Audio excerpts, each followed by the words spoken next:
Ya, oke guys. Assalamualaikum. Balik lagi dengan Jaki. Hari ini tanggal 2 Juli pukul 22:30. Tapi kalau misalkan lo menonton video ini, kemungkinan bukan di tanggal 2 Julinya, tapi di tanggal 3 Julinya.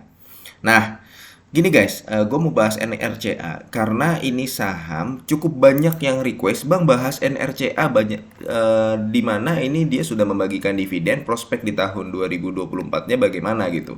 Nah, kalau gue pribadi belum masuk ke saham NRCA. Kenapa? Karena gue sudah punya yang namanya Jekon, iya kan?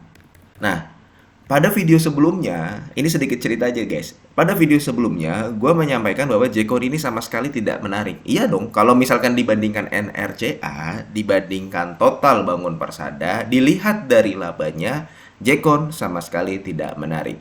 Tapi gue akumulasi karena gue melihat bahwa Jekon di harga 85 perak per lembar, ya gua average 85 itu sudah merupakan wilayah di mana banyak investor udah tidak menjual kalau yang kita kenal dengan namanya oversold. Kayak begitu guys. Jadi gue beli, justru gue mulai beli di angka 85 lah, 85. Dan sekarang udah berhenti.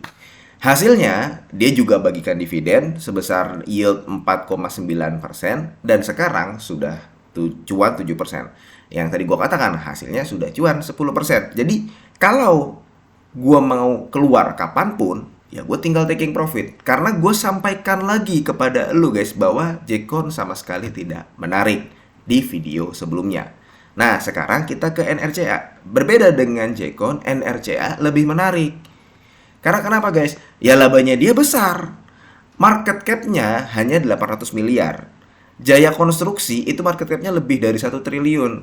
Tapi laba di kuartal satunya itu lebih besar NRCA daripada Jaya Konstruksi. Coba ya kita lihatnya. NRCA itu ada di angka, Jekon itu ada di angka 1 miliar per kuartal 1 tahun 2024. Jaya Konstruksi itu mencapai 28 miliar. Jadi lebih menarik NRCA kan karena market cap-nya lebih kecil. Nah, sekarang kita lihat NRCA sejak tahun 2021 itu selalu mencatatkan laba bersih yang meningkat antara 20 sampai 30%.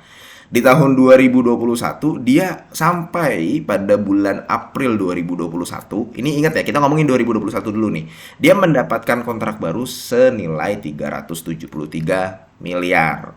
Kemudian di tahun 2022 sampai 30 April dia mendapatkan kontrak baru senilai 1 triliun. Ya, di tahun 2023 naik lagi sebesar 1,26 triliun atau kira-kira 15 sampai 20%. Ya kan? Yang tadinya kontrak barunya 1 triliun, 1,08. Tahun 2023 1,26. Tahun 2024 sampai bulan April tahun 2024 nih guys, dia mendapatkan kontrak baru senilai 1,5 triliun. Lagi-lagi lebih dari 10% kontrak barunya didapatkan oleh NRCA itu sendiri.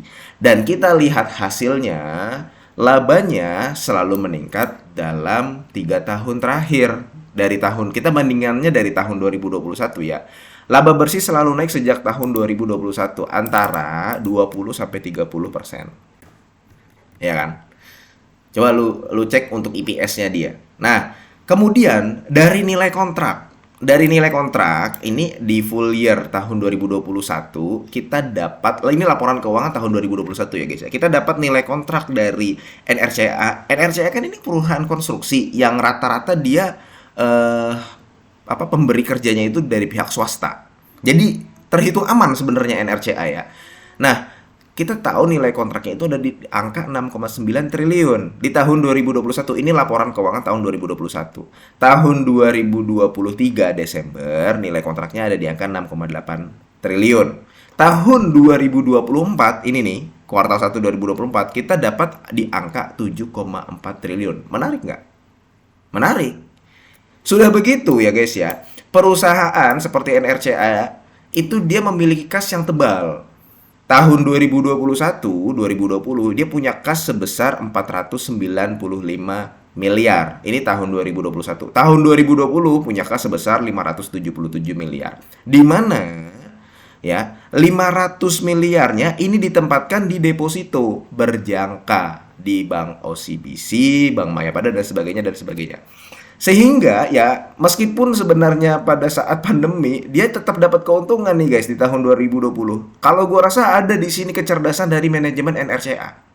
Itu tahun 2020. Tahun 2021 ya yang ditempatkan di deposito berjangka itu ada 375 miliar. Sedangkan cash on hand-nya itu ada di angka 119 miliar yang tersebar di berbagai macam bank. Uangnya ditempatin di berbagai macam bank. Ya iyalah, nggak mungkin ditempatkan di bawah kasur gitu kan, nggak mungkin.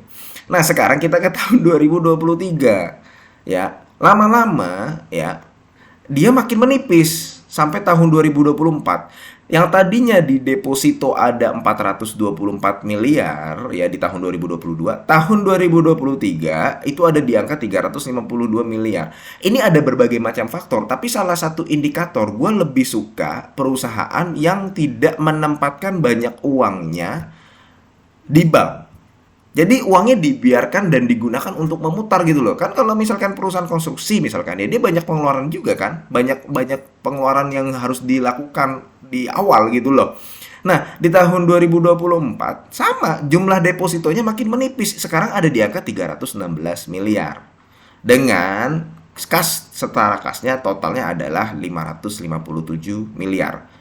Lebih rendah daripada tahun 2023 kuartal 1. Nah, sekarang kita udah lihat data-data tersebut. Kita pergi ke sini. NRCA harga sahamnya sekarang 340. Tadi kan gue katakan laba bersihnya selalu naik sejak tahun 2021 sebesar 20-30%. Kita nggak usah ribet-ribet guys. Nggak usah ribet-ribet ngitung PER, ngitung PBV, nggak usah. Kita lihat aja potensi yang bisa dibagikan. Dia menarik atau tidak. EPS tahun 2023, dia ada di angka 40. Katakanlah laba bersih di tahun 2024 meningkat 10%. 10% aja. Berarti dia EPS-nya mencatatkan 44. Bener dong?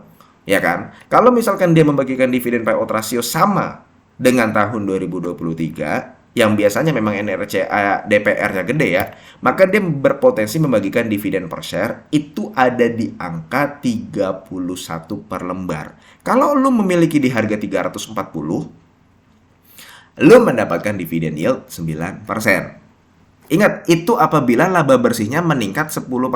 Sedangkan kita tahu bahwa laba bersih NRCA sejak tahun 2021 itu meningkatnya 20-30%. Kalau dia mencatatkan EPS tahun 2024 ya, ada di angka 48, berarti kan meningkat 20%. Ya. Berarti potensi dividen per share yang bisa dibagikan ada di angka 34. Berarti potensi dividen yield-nya adalah 10%.